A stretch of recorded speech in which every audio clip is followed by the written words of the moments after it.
Topic है वो start करते हैं, that is about relative velocity.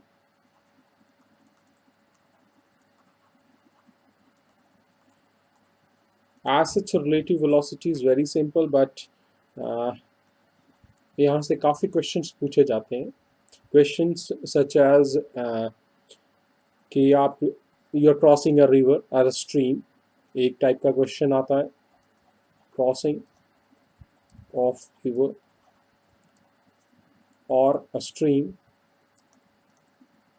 ये एक स्टाइल का क्वेश्चन आ जाता है। और दूसरा आता है there is a train passing by, किसी जगह के पास से ट्रेन गुजर रही है, either you are inside the train और you are at that place. ये दो केसेस आपके बन जाते हैं। और क्रॉसिंग ऑफ रिवर और स्ट्रीम में भी ये है, either you are along with the stream or you are against the stream। दोनों के केसेस में आपको टाइम या वेलोसिटी निकालने की क्वेश्चन आ जाता है। तो ये आपके पास यहाँ से 3 या 4 किस्म के क्वेश्चंस बनते हैं फॉर दिस रिलेटिव वेलोसिटी। तो हम थोड़ा सा रिव्यू करेंगे, बहुत ही आसान है। We have already done most of it in our 11th class. So let's go for the relative velocity. Relative velocity क्या है? रिलेटिव वेलोसिटी किसी भी अगर हम दो पार्टिकल्स लेते हैं, मान लीजिए हमारे पास पार्टिकल है P1 और पार्टिकल है P2। P1 पार्टिकल जो है that is moving with velocity v1 vector and P2 is moving with velocity v2 vector। So v1 vector जो पार्टिकल P1 है that is moving with respect to another particle P2। So v1 जो है velocity जो है that is with respect to v2।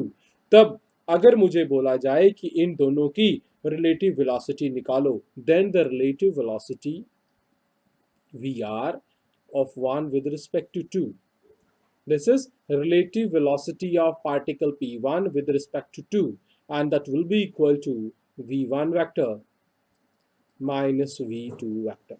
ये है एक journal expression जब हम किसी दो पार्टिकल्स की रिलेटिव वेलोसिटी निकाल रहे होते हैं। Now what do you mean by with respect to? With respect to का यहाँ पे मतलब है comparison. Whenever you are comparing the velocities of two bodies which are moving there, एक दूसरे की साथ अगर दो बॉडीज की वेलोसिटीज या उनका मोशन हम कंपेयर करते हैं, तब हमारे पास एक जर्नल वेलोसिटी आती है, दैट इज रिलेटिव वेलोसिटी। चलिए अब देखते हैं, डायग्रामेटिकली समझने की कोशिश करते हैं। If you are having this particle here and this is another particle here, आपके पास पार्टिकल P1 है यहाँ पे जो मूव कर रहा है। एक जर्नल डायरेक्शन ले लेते हैं ताकि इसे हम आसानी से जर्नलाइज कर सकें V1 के साथ। और दूसरा पार्टिकल है आपका P2 जो आपका यहाँ पे है और मूव कर रहा है विद वेलोसिटी v2। अब डिफरेंट केसेस बनते हैं। पहला केस बनता है कि if P1 and P2 are moving, दोनों अगर मूव कर रहे हैं इन सेम डायरेक्शन, अगर दोनों सेम डायरेक्शन में मूव कर रहे हों, तो तब उनकी जो रिलेटिव वेलोसिटी होगी, उसका जो मैग्नीट्यूड होगा, जो रिलेटिव स्पीड जिसे आप कह सकते हो, that will be simply v1 minus v2। So particle जो है वो सेम डायरेक्शन में मूव करेंगे with speed of with the magnitude of velocity vr1, that will be equal to v1 minus v2। ध्यान रहे v1 माइनस v2 कब? जब हमारे पास डायरेक्शन क्या है? सेम है। नंबर 2, अब पार्टिकल मूव कर रहे हैं बट दोनों की जो डायरेक्शन है अपोजिट डायरेक्शन है। इफ डायरेक्शन इज अपोजिट, अब डायरेक्शन क्या है? अपोजिट। ये बहुत ही इंपॉर्टेंट क्वेश्चन है। अपोजिट डायरेक्शन अपोजिट है तो तब उनकी रिलेटिव वेलोसिटी जो होगी that will B v1 plus v2। ध्यान रहे, क्यों? क्योंकि बच्चे जब वेलोसिटी अपोजिट होगी, अपोजिट वेलोसिटी होगी, तो एक वेलोसिटी नेगेटिव होगी, v1 minus minus v2, so that will become v1 plus v2। ये केसेस है कि अगर वो सेम डायरेक्शन में हो या अपोजिट डायरेक्शन में हो। लेकिन अगर जर्नलाइज करें हम, जर्नलाइज मींस अगर डायरेक्शन जो है वो अपोजिट या सेम होने की बजाय कोई एक म्यूचुअली परपेंडिकुलर डायरेक्शन में हो या एंगल थीटा बना रहे हो। तो पहले केस ले लेते हैं कि अगर दोनों पार्टिकल जो हैं, particles are moving mutually perpendicular direction, अगर म्यूचुअली परपेंडिकुलर डायरेक्शन में मूव करते हैं, परपेंडिकुलर डायरेक्शंस दोनों एक दूसरे के परपेंडिकुलर, मींस थीटा की वैल्यू कितनी है 90 है, तो उस समय आपकी relative velocity VR12 that will be equal to V1 का स्क्वायर प्लस V2 का स्क्वायर।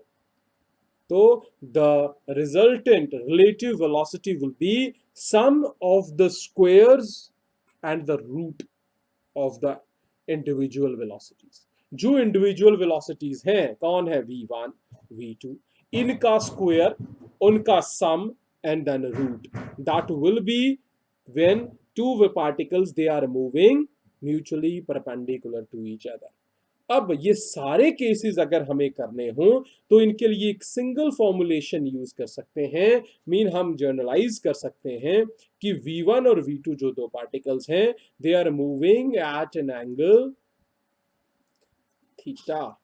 अगर वो थीटा एंगल पे मूव कर रहे हो then VR12 is equal to V1 का स्क्वायर प्लस V2 का square minus 2V1 V2 cos theta, the same thing that we have done when we have to get the value of the magnitude of the addition of two vectors। तो हमारे पास ये concept आ गया V1 square plus V2 square minus 2V1 V2 cos theta।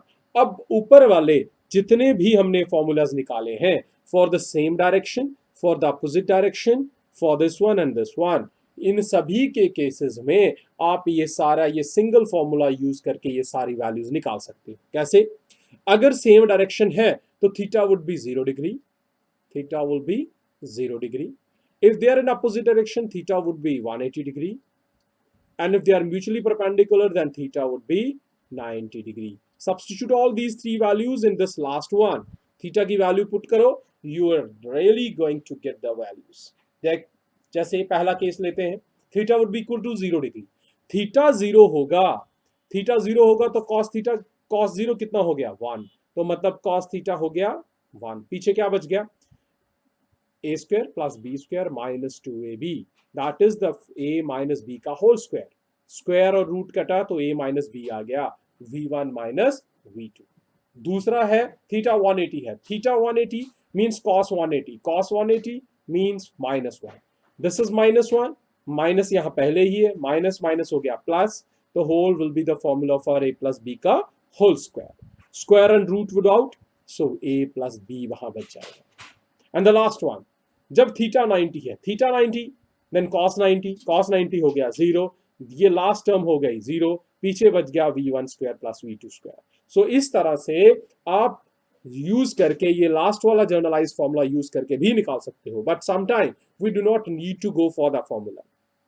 हमें directly अगर पता लग रहा है तो सिंपली हम सब्ट्रैक्ट कर देंगे, अगर अपोजिट डायरेक्शन में है तो ऐड कर देंगे, और अगर वो म्यूचुअली परपेंडिकुलर हैं तो sum of the squares and the root, क्या sum of the squares and the root. ये कंसेप्ट था जब जर्नली दो बॉडीज का मोशन आप ट्रैक कर रहे हैं और उनकी रिलेटिव वेलोसिटीज निकाल रहे हो। अब क्वेश्चन आता है कि जब आपको रिलेटिव वेलोसिटी निकालनी हो भाई रेन की, ये बड़े इंपॉर्टेंट क्वेश्चन है, रिलेटिव वेलोसिटी निकालनी हो आपने रेन की, बारिश की, so relative velocity of rain कैसे निकालोगे आप? चलिए अब देखते हैं। सपोज करते हैं कि वर्टिकल डाउनवर्ड वेलोसिटी है रेन की VR, कि रेन जो है वो नीचे ग्राउंड पे पड़ रही है with velocity VR, and man is walking horizontally with a velocity Vm। So आप मूव कर रहे हो Vm वेलोसिटी के साथ और आप पे बारिश पड़ रही है वी आर वेलोसिटी के साथ, वी आर वेलोसिटी डाउनवर्ड है और बी एम जो है वो आप हॉरिजॉन्टली किसी सरफेस के ऊपर मूव कर रहे हो, तो तब आपको निकालनी है relative velocity of the train and that man, relative velocity of a rain and the man, rain and the man, and that will be equal to vr vector minus vm vector. ये ध्यान रखना है, that will be vr vector minus vm vector. चलिए अब इसे complete करने के लिए आप parallel law of vector addition भी यूज कर सकते हो, ठीक है। चलिए यूज करते हैं अच्छे से। अगर आपको इसका रिलेशन निकालना है, डायरेक्शन निकालनी है, तो parallelogram law of vector addition use करते हैं, ठीक है। आपकी ये man was moving like this and the rain is here, ये है आपका V R vector, this is your V M vector, ठीक है। इसे जर्नलाइज करने के लिए वी एम का अपोजिट डायरेक्शन में आपके पास आ गया वी एम था, तो अपोजिट डायरेक्शन में क्या हो गया, अगर मैग्नीट्यूड सेम है तो सिर्फ डायरेक्शन अपोजिट है तो नेगेटिव साइन आ गया। तब अगर हमें मुझे इसका रिलेटिव रिलेशन निकालना हो तो वी एम और वी आर का दोनों का रिलेटिव जो एडिशन होगा, जो टोटल होगा, वो कहां से जाएगा, इन दोनों के बीच से जाने वाले डायगोनल से। कैसे, अगर इन्हें ज्वाइन किया जाए, इसे ज्वाइन किया जाए और इस तरह से इसे ज्वाइन किया जाए, ये यहां पे अगर आप इसे पैरेललोग्राम बना देते हो,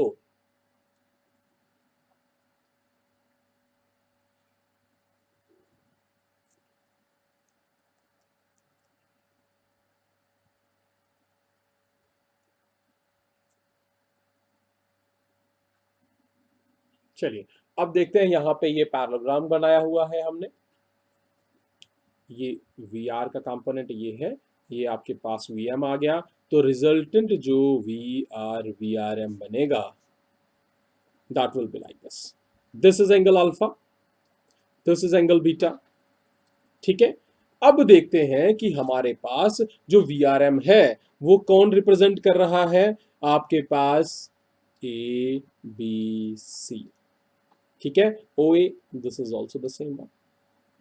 अब आपके पास देखिए ओ सी क्या है, ओ सी है भाई आपका रिजल्टेंट, ओ सी क्या है, रिजल्टेंट, रिजल्टेंट कौन है, relative velocity of rain and man, और एंगल जो है वी आर एम जो एंगल बना रहा है रिजल्टेंट के साथ, जो आपकी मैन की वेलोसिटी के साथ बना रहा है, वो है एंगल बीटा। मतलब आपकी वेलोसिटी ये है, आपके साथ जो रिजल्टेंट है वो एंगल कितना बना रहा है, बीटा बना रहा है। तो यहां पे देखिए अगर आपको अपनी वैल्यूज निकालनी है, टैन बीटा किसके बराबर हो जाएगा, क्या होता है, परपेंडिकुलर अपॉन बेस। परपेंडिकुलर कौन है, आपका परपेंडिकुलर कौन है भाई, परपेंडिकुलर बनाइए ना,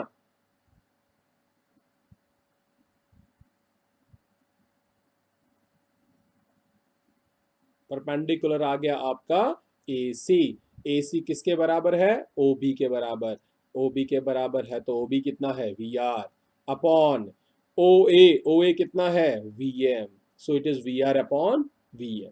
और अगर angle with the vertical direction अगर आपने निकालना है तो वहां पे टैन कितना हो गया, अल्फा, अल्फा का परपेंडिकुलर कौन है, अल्फा के सामने वाली साइड कौन सी है, that is this one, B C, this one, ये है अल्फा के सामने वाली side, that is BC, BC की वैल्यू कितनी है, V M upon perpendicular upon base, base कौन बन गया, V R, so it is V M upon V R. ध्यान रहे अगर आपने मैन के साथ, अगर आपने रिजल्टेंट जो है, जो आपकी रिलेटिव वेलोसिटी है, रिलेटिव वेलोसिटी का रिलेशन अगर आपने किसके साथ निकालना है, रेन के साथ, तो आपके पास रिलेशन आ जाएगा,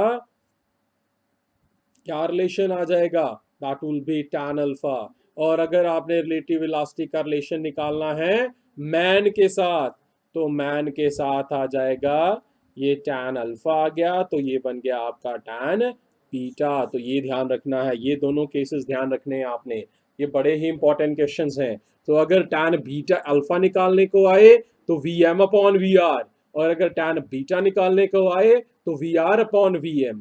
तो आपको चाहिए कि रेन का रेशो, अगर आप वेलोसिटी का रेशो वेलोसिटी ऑफ मैन के साथ निकाल देते हो तो that will B tan beta. और अगर आप velocity of man और a person और a moving object का रेशियो निकाल देते हो velocity of rain के साथ, so that will be tan alpha। तो ये दो रिलेशन आपके पास आ गए। तो यहाँ पे एक क्वेश्चन और बन सकता है। अब नेक्स्ट क्वेश्चन जो है कि if there is a person who is going to move across a river, so next question is crossing a stream और a river, crossing a river. अब भाई क्रॉस करना है रिवर को तो दो केसेस हैं, या तो आप सीधा डायरेक्टली क्रॉस कर जो, स्ट्रेट मींस स्ट्रीम के परपेंडिकुलर क्रॉस कर जो, या दूसरा है स्ट्रीम के साथ कोई एंगल बना के, मींस जर्नलाइज फॉर्म में। तो अब पहला केस जो लेते हैं हम, वो लेते हैं कि रिवर का पहला केस क्या बनता है।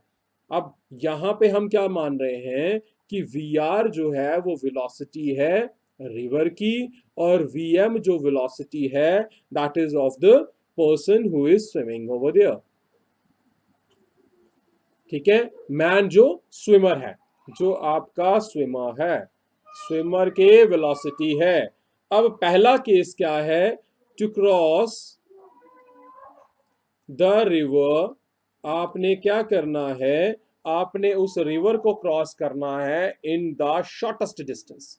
अब आपको पता है शॉर्टेस्ट डिस्टेंस अगर कवर करना है आपने, शॉर्टेस्ट डिस्टेंस, शॉर्टेस्ट डिस्टेंस में कवर करना है। चलिए देखते हैं कैसे करना है, उसका एक जर्नलाइज फॉर्म लेते हैं, then we will go for a special case of that shortest distance. चलिए अब देखते हैं। आपके पास भाई एक स्ट्रीम है, ध्यान से देखिएगा इस चीज को। आपके पास एक स्ट्रीम है,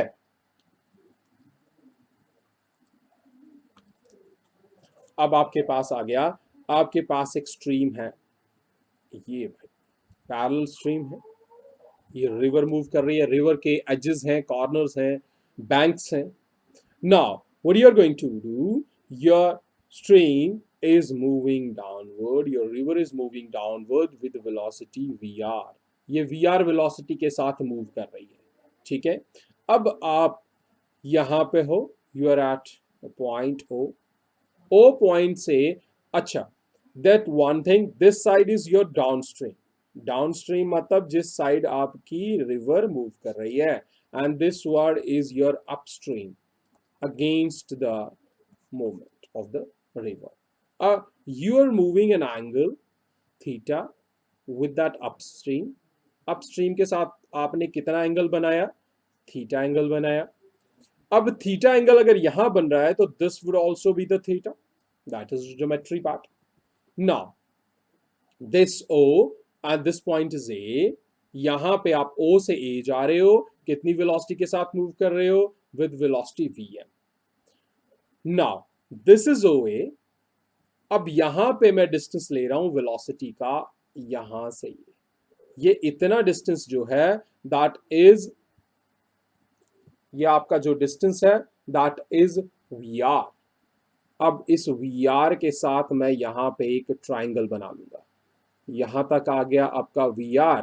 तो यहां पे आपके पास ओ ए बी और O, O A B is now a right angle triangle, और किसकी है, made up of vectors.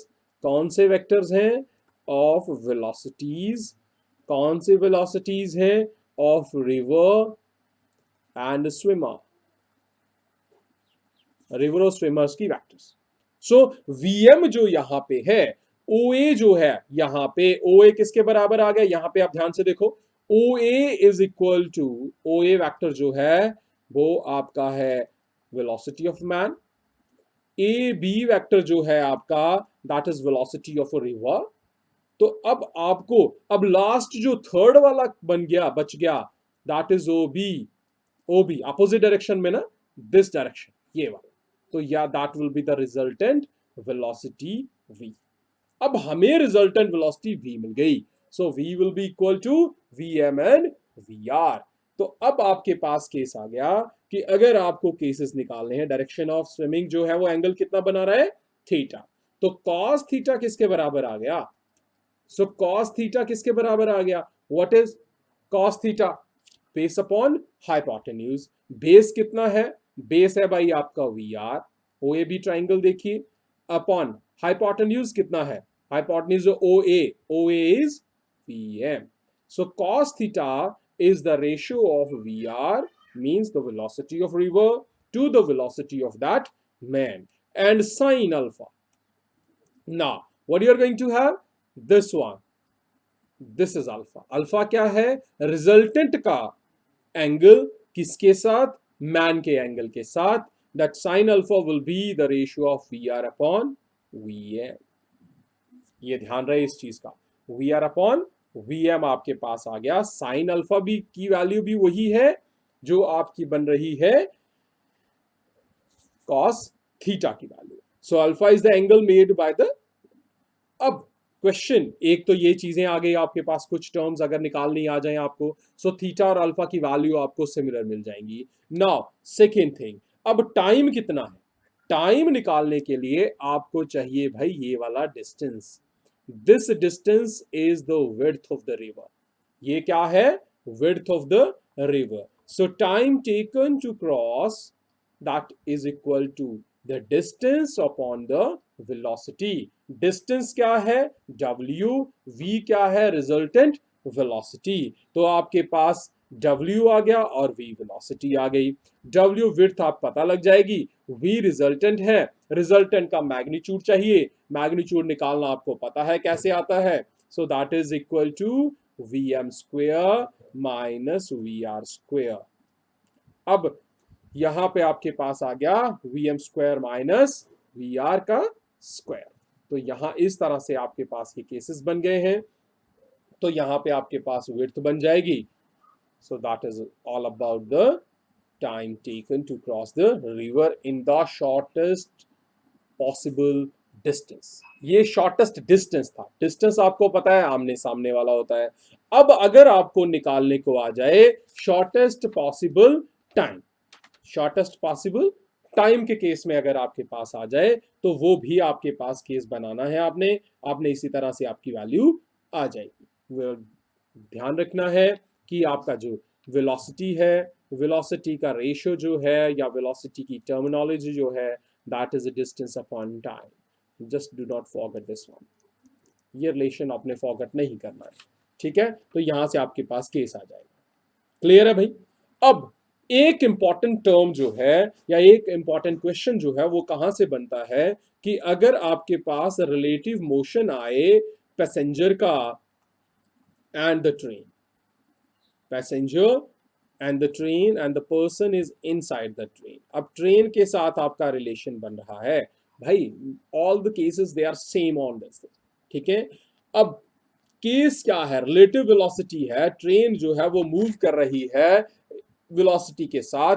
Train की वेलोसिटी है भाई vt, vt is the velocity of train, and vp or vm is the velocity of that person, of that body that is moving, जिसे हम note कर रहे हैं। अब केस पहला क्या है? पहला केस है कि जो पैसेंजर है, पैसेंजर जो है वो direction of moving in the direction of train, passenger और ट्रेन की डायरेक्शन दोनों की क्या है? सेम है। ध्यान रहे, पैसेंजर और ट्रेन की डायरेक्शन सेम है। देन टू ऑब्जर्वर, अब ऑब्जर्वर को क्या दिखाई देगा? ऑब्जर्वर को क्या दिखाई देगी? आपकी वेलोसिटी vt प्लस vp। ध्यान रहे, क्वेश्चन ऐसा आता है, the person that is in the train, train is moving with velocity x and person is moving inside the velocity y, so what will be the velocity visible to a person who is outside the train? आप train के बाहर खड़े हो, train चल रही है, train x velocity के साथ मूव कर रही है और उसमें एक इंसान है वो y वेलोसिटी के साथ मूव कर रहा है इन द सेम डायरेक्शन। तो बाहर अगर आप खड़े हो तो आपको वेलोसिटी, कितनी वेलोसिटी दिखाई देगी? That will be x plus y. तो ये भाई केस आपका बनता है, बहुत इंपॉर्टेंट क्वेश्चन बनता है और बड़ी बार ये पूछा गया आपके पास। तो बाहर खड़े हुए उस बंदे को वो केस जो है, वो जो वेलोसिटी जो है उस ट्रेन की, उस ऑब्जेक्ट की कितनी दिखाई देगी, that will be the some.